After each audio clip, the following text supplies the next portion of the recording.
Bonjour. Le thème d'aujourd'hui, première leçon, on va parler des œufs. Alors les œufs, comme vous le savez, c'est un produit d'origine animale, suite à la ponte de la poule. Et quand l'appellation œuf désigne strictement l'appellation des œufs de poule. Alors quand il s'agit d'un autre œuf, il faut automatiquement rajouter le nom de l'animal à côté. Exemple, les œufs de saumon, les œufs de limpe, les œufs de caviar, etc. Mais appellation œuf, c'est les œufs de poule.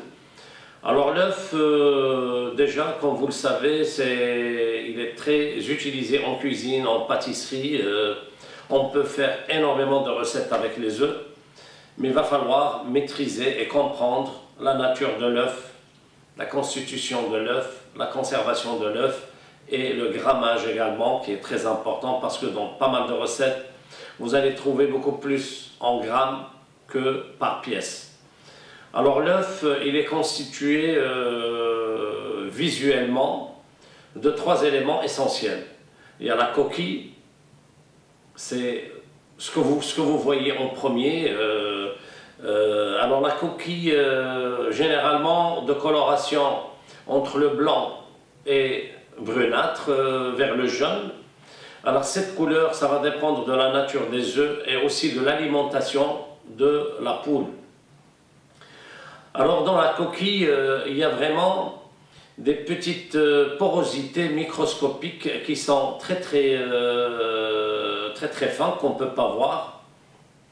Mais si vous vous rapprochez de l'œuf, vous pouvez voir quand même qu'il s'agit de certaines porosités microscopiques vraiment très fines qui permettent généralement la pénétration de l'air à l'intérieur de l'œuf. Alors l'œuf, à l'intérieur de l'œuf, il y a 2 aliments ou 2 éléments essentiels dans l'œuf. Il y a le blanc qui est riche en protéines, en albumène. Il y a le jaune d'œuf qui est riche en lécithine. Généralement, le jaune d'œuf, il est de 18 grammes et le blanc, il est de 36 grammes. Et en moyenne, pour aller vraiment, quand vous avez des œufs vraiment dont la taille est vraiment assez importante, on va considérer que le jaune, il pèse 20 grammes et le blanc d'œuf, il pèse 40 grammes. Ce qui fait un total presque de 60 grammes entre les jaunes et le blanc. Alors la conservation et la fraîcheur de l'œuf. Alors l'œuf, à l'intérieur de l'œuf, il y a une petite cavité, ce qu'on parle beaucoup plus de la chambre à air. Alors cette chambre à air, elle va s'élargir, plus l'œuf il va vieillir, plus la chambre à air va devenir de plus en plus importante. C'est pour cela, il y a la première technique de savoir la fraîcheur de l'œuf, c'est par immersion. Vous prenez un œuf, vous le mettez dans un verre d'eau, dans un petit seau d'eau. Alors si l'œuf il reste en bas de l'eau, ça veut dire que l'œuf est extra frais.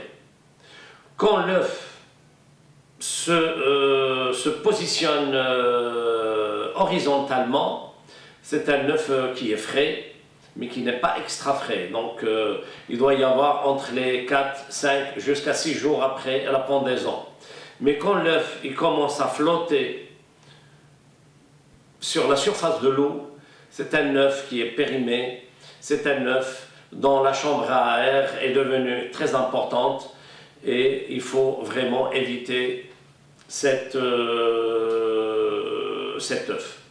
Aujourd'hui, grâce à l'industrie, généralement les œufs, vous allez trouver un estampille avec la date de péremption, avec la date de pendaison et la date limite de consommation des œufs.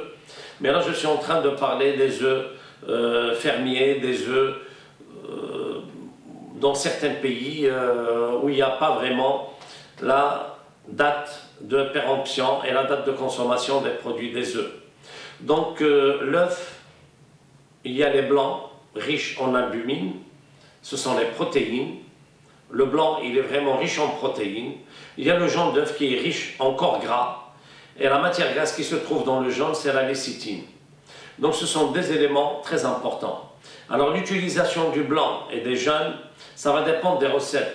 Généralement le blanc, il sert pour avoir des volumes, tels que pour faire par exemple des soufflets. Quand on veut faire des soufflets, on va monter les blancs en neige pour avoir du volume en air à l'intérieur des blancs. Alors le jaune d'œuf, il va servir pour lier, parce qu'il y a des corps gras, il y a la lécithine qui va permettre comme agent de liaison. Les jaunes d'œuf, généralement, on les utilise par exemple pour la réalisation en cuisine de la mayonnaise par exemple, parce que les jaunes d'œuf...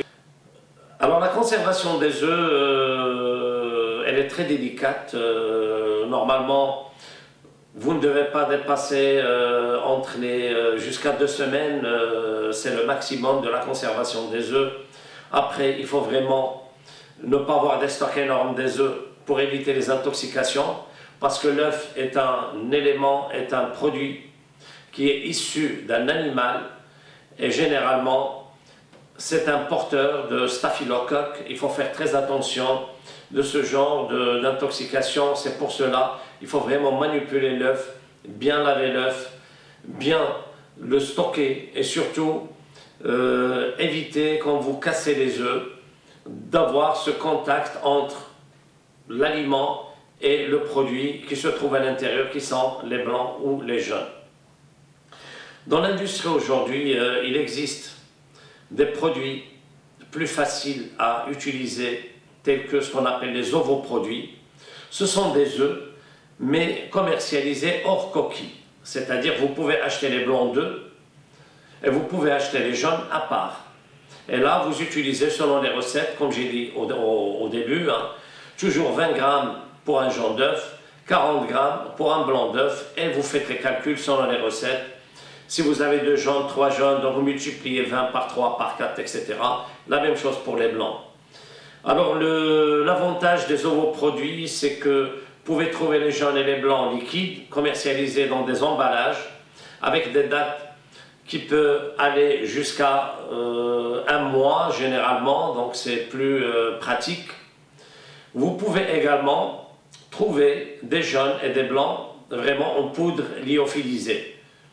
C'est-à-dire, comme le lait en poudre, vous pouvez travailler les blancs.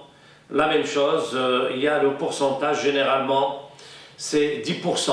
C'est-à-dire, pour 1 litre de blanc, il suffit de mettre 100 grammes de poudre de blanc d'œuf et rajouter le reste d'eau. Et vous allez obtenir, vous mélangez, vous allez obtenir les blancs, 1 litre de blanc. Et quand vous obtenez 1 litre de blanc, vous n'avez qu'à prendre 40 grammes qui représentent justement un blanc d'œuf. Alors pour la conservation, quand il s'agit d'ovoproduits, c'est au frais, sauf quand il s'agit de poudre en magasin, température ambiante, pour les œufs frais au réfrigérateur, dans leur emballage, ou après avoir bien lavé, bien essoré et bien essuyé pour mieux conserver les œufs. J'espère que cette petite leçon rapide sur des notions des œufs vous serez très utile dans votre pratique pour mieux connaître et mieux comprendre l'œuf.